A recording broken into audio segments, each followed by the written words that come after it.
नमस्ते, आप देख रहे हैं फिटनेस अंकल और आज दोबारा से introduction to health and fitness की सीरीज़ हम कंटिन्यू करने वाले हैं। इस सीरीज़ में ऑलरेडी 2 वीडियो अभी तक हो चुकी हैं, तो अगर आपने वो नहीं देखी हैं तो एक बारी वो देख लो, उसके बाद इस वीडियो पे आ जाना। तो पिछली वीडियो ख़त्म होते हुए हमने लास्ट में एकदम बात करी थी न्यूट्रिएंट्स के बारे में।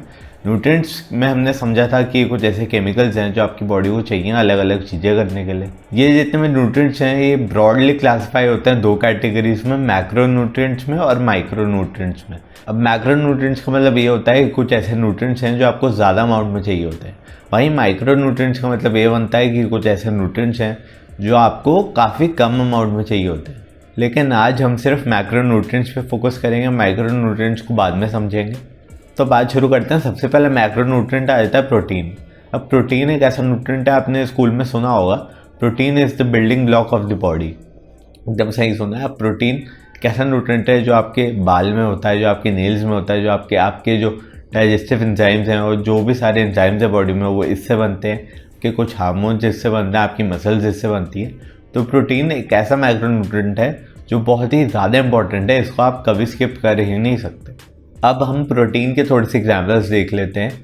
दूध, सोया, पनीर, चिकन, फिश और दालें। अब प्रोटीन से हमको एनर्जी भी मिलती है, जैसे मैं इस सीरीज़ में ऑलरेडी बता चुका हूँ कि इसका मतलब यह है कि प्रोटीन से हमें कैलोरीज मिल रही हैं। अब 1 ग्राम प्रोटीन जब हम खाते हैं तो उससे हमको 4 कैलोरीज मिलती हैं। अब यार देखो, जब हम बात करते हैं कितना प्रोटीन खाना चाहिए तो ये डिपेंड करता है इंडिविजुअल टू इंडिविजुअल पे। पर अगर मैं आपको एकदम ही ब्रॉड रिकमेंडेशन दूं तो आप उसको कह सकते हो 0.8 से 2 grams per kilogram of body wait. अब सपोज करते हैं मेरा वेट है 60 किलोज, तो इसका मतलब ये है कि मेरे को 48 ग्राम से लेकर 120 ग्राम्स के बीच में अपनी प्रोटीन इंटेक रखनी है। ये जानता हूँ बहुत ही ब्रॉड रिकमेंडेशन है, इसके अगर आगे कुछ स्पेसिफिक आप अपने लिए रिकमेंडेशन देखेंगे तो वो डिपेंड करता है कि आप एक्सरसाइज करते हो या नहीं करते हो। करते हो तो क्या आप वेट ट्रेनिंग भी करते हो, और या फिर आपकी मसल मास कितनी है। तो बहुत सारे ऐसे फैक्टर्स हैं जिस पे आपकी इंटेक डिपेंड करती है। पर अगर एक जनरल आइडिया चाहिए तो 0.8 से लेकर 2 grams per kilogram of body weight. Second micro nutrient आ जाता है कार्बोहाइड्रेट। अब कार्बोहाइड्रेट का प्राइमरी पर्पस ये होता है कि आपको ये एनर्जी प्रोवाइड करता है। कार्बोहाइड्रेट को बोला जाता है प्राइमरी सोर्स ऑफ एनर्जी। अब इसका मतलब यह है कि आपकी जो बॉडी है वो प्राइमरीली कार्बोहाइड्रेट को यूज़ करती है एनर्जी बनाने के लिए। कार्बोहाइड्रेट का आपके मूड से भी लिंक है। अगर आप कार्बोहाइड्रेट खाते हैं तो आपका मूड एलिवेट होता है, सेरोटोनिन रिलीज होता है। अब जैसा हमने बात कर ली, कार्बोहाइड्रेट से एनर्जी मिलती है। अब इसका मतलब ये बनता है कार्बोहाइड्रेट से कैलोरीज मिल रही है। तो अगर 1 ग्राम कार्बोहाइड्रेट हम खा रहे हैं तो हमको उससे 4 कैलोरीज मिल रही है। अब क्योंकि कार्बोहाइड्रेट का काम बस एनर्जी प्रोवाइड करना है, तो इसको अगर हम इंटेक काफ़ी कम कर देंगे, 5-10% ऑफ डेली इंटेक भी अगर हम इसको ले जाएंगे तो ज़्यादा प्रॉब्लम नहीं आएगी। एक प्रॉब्लम लग सकती है क्योंकि जो हमारी इंडियन डाइट है उसमें हर एक फूड आइटम के अंदर कार्बोहाइड्रेट होता है और बहुत ज़्यादा होता है। तो अगर कार्बोहाइड्रेट आपने छोड़ना है, इसका मतलब ये हो गया कि आपको आधी चीज़ें छोड़नी पड़ेंगी जो इंडियन डाइट में, वो आपके लिए सस्टेनेबल नहीं होगा, आप उसको ज़्यादा टाइम तक कर नहीं पाओगे। तो आपको कार्बोहाइड्रेट कम करने से प्रॉब्लम हो सकती है। अब कार्बोहाइड्रेट को हम ब्रॉडली 3 कैटेगरीज में डिवाइड करेंगे। सबसे पहले आता है सुपर फास्ट डाइजेस्टिंग। इनको आप कह सकते हो ये जो आपकी शुगरी कार्बोहाइड्रेट्स होते हैं, जो आपकी टेबल शुगर है, जो आप केक्स खाते हो, पेस्ट्रीज खाते हो, क्या करते हैं आप इनको खाते हो, डोनट्स हैं, ये जो भी ऐसी चीज़ें हैं। अब क्या होता है, इनको आप खाते हो तो ये आपको एक वो एनर्जी स्पाइक देते हैं और फिर आपका वो एनर्जी वापस फॉल हो जाती है। अब उसके बाद आपको दोबारा से भूख लगती है। आपने कई बार नोटिस कर भी लिया होगा कि अगर आप कुछ केक वेक खाते हो तो आपको एक बार के लिए एनर्जी आती है, फिर वो डिप होती है।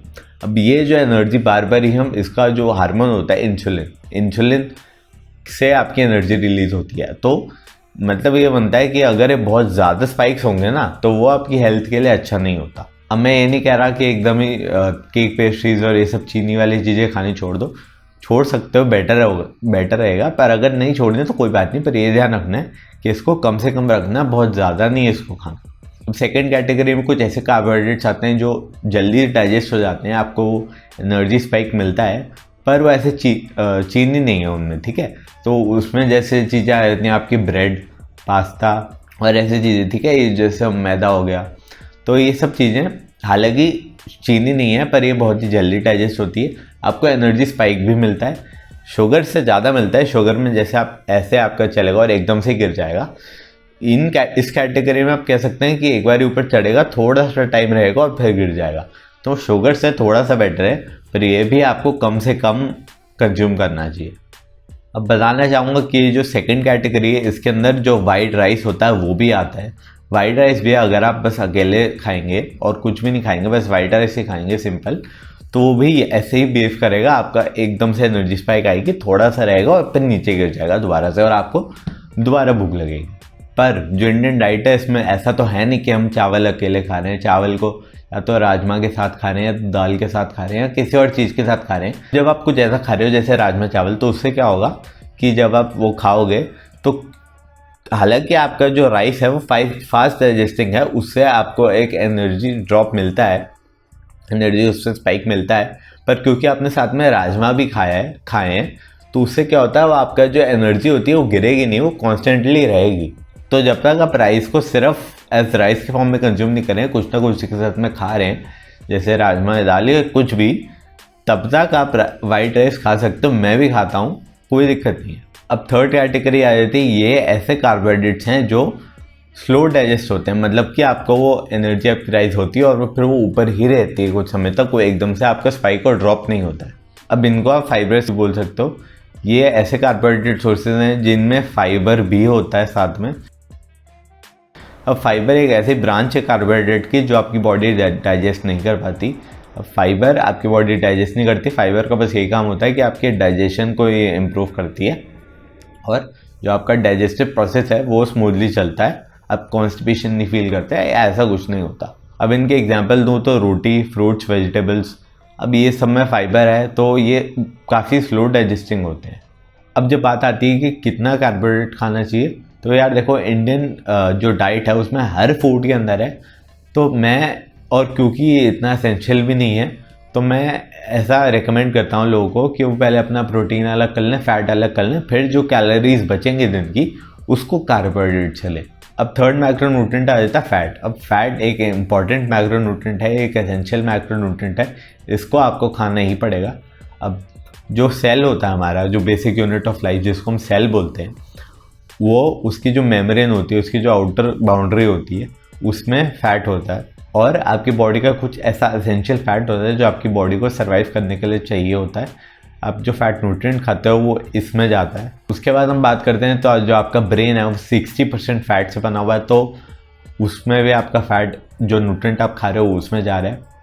और जो आपके सेक्स हार्मोन्स होते हैं, जैसे कि हम टेस्टोस्टेरोन की बात कर लेते हैं, तो उसका भी हमने देखा गया है कि अगर वो डाइट में फैट हम इंक्रीज़ करते हैं तो टेस्टोस्टेरोन भी इंक्रीज़ होता है। उसके बाद हम बात करते हैं कुछ ऐसे विटामिन भी होते हैं जो फैट के साथ डाइजेस्ट होते हैं, जो फैट में स्टोर होते हैं, तो इसलिए भी फैट खाना ज़रूरी हो जाता है। अब फैट से भी हमको एनर्जी मिलती है, तो अगर हम बात करें तो अगर हम 1 ग्राम फैट खा रहे हैं तो उससे हमको 9 कैलोरीज मिलेंगी। फैट जब हम डिवाइड करते हैं ब्रॉडली 2 कैटेगरीज में होता है, अनसैचुरेटेड और सैचुरेटेड। अब अनसैचुरेटेड में देखोगे तो उसमें आपके पंपकिन सीड, फ्लैक्स सीड, काजू बादाम और जो सारे प्लांट बेस्ड सोर्सेज होते हैं वो मोस्टली सारे अनसैचुरेटेड फैट के ही होते हैं। दूसरी कैटेगरी आती है सैचुरेटेड फैट की। ये दूध में, पनीर में, चीज़ में, मीट में, और जो ज़्यादा एनिमल फैट होता है ये उसमें आपको पाया जाता है।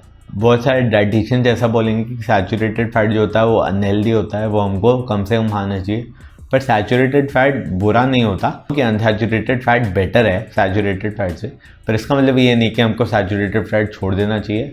अगर ऐसा हो रहा है कि हम सैचुरेटेड फैट इनटेक को कम करके उसमें अगर हम कुछ शुगरी कार्बोहाइड्रेट बढ़ा रहे हैं या कुछ ऐसा है, तो वो गलत है। इससे बेटर है कि आप सैचुरेटेड फैट ही खा लो। घी में भी सैचुरेटेड फैट होता है, पर इंडियन कल्चर में बहुत ज़्यादा दूध और घी कंज्यूम किया जाता है और अभी तक तो बहुत ज़्यादा प्रॉब्लम किसी को आई नहीं है। जो फैट है ना, उसका एक और फंक्शन है, उससे वो एक टेस्ट और फ्लेवर भी आता है। तो जैसे हम गाय का दूध या भैंस का दूध लेते हैं तो वो 0 फैट मिल्क से ज़्यादा टेस्टी रहता है। अब एक थर्ड कैटेगरी भी है, इसको आप कह सकते हो, पर ये अब तो इतना ज़्यादा नहीं देखने को मिलता, ट्रांस फैट। अब ये बेसिकली प्रोसेस्ड, इसको फैट्स कह सकते हो, मैन मेड फैट। ये जो ऐसे फैट्स होते हैं बहुत ज़्यादा प्रोसेस्ड फूड्स में होते हैं, जैसे कि कुछ ऐसे चिप्स हैं उसके अंदर ये होता है। तो ये ट्रांस फैट तो एकदम बेकार है, इसको मत खाओ, कम से कम रहना चाहिए। कम से कम क्या, बिल्कुल ही नहीं रहना चाहिए। अब मैं ये चीज़ क्लियर करना चाहता हूँ कि अगर आप कैलोरी सरप्लस में नहीं हो तो आप मोटे नहीं होगे। आपका जो आप फैट खा रहे हो, न्यूट्रिएंट जो फैट खा रहे हो, वो आपको मोटा नहीं करेगा। हाँ, ये डायरेक्टली आपके फैट सेल्स में जाता है, पर इसका मतलब ये नहीं है कि वो बहुत ज़्यादा बढ़ जाएंगे। अगर आप कैलोरी सरप्लस में नहीं हो, जैसा मैंने पिछले वीडियो में अपनी बोला हुआ है कि अगर आपकी बॉडी के पास एक्स्ट्रा एनर्जी है ही नहीं स्टोर करने के लिए, तो वो उसको स्टोर नहीं करेगी, आप मोटे नहीं होगे। हाँ, फैट की बात करते हैं, आप उसको बहुत ज़्यादा खा लोगे तो आपके कैलोरी सरप्लस में जाने के चांसेस हैं। तो अगर कैलोरी सरप्लस में नहीं हो तो आप मोटे नहीं होंगे। Fat will not make you fat. अब अगर बात करूँ कि कितना फैट खाना चाहिए, तो आपकी डाइट में 20 से 30% ऑफ टोटल कैलोरी इनटेक होना चाहिए।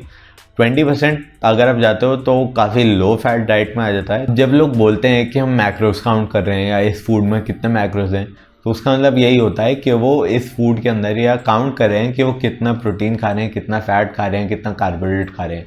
ये 3 ऐसे मैक्रो न्यूट्रिएंट्स हैं, या फिर सिर्फ ऐसे न्यूट्रिएंट्स हैं जो हमको एनर्जी दे रहे हैं, और किसी भी न्यूट्रिएंट से हमको एनर्जी नहीं मिलती, कैलोरीज नहीं मिलती। तो जब लोग बोलते हैं काउंटिंग मैक्रोज, तो इन 3 न्यूट्रिएंट्स को काउंट कर रहे हैं। अब एक 4th मैक्रो न्यूट्रिएंट भी आ जाता है, ये हमको एनर्जी नहीं देता, पर ये बॉडी को हमको ज़्यादा अमाउंट में देना होता है।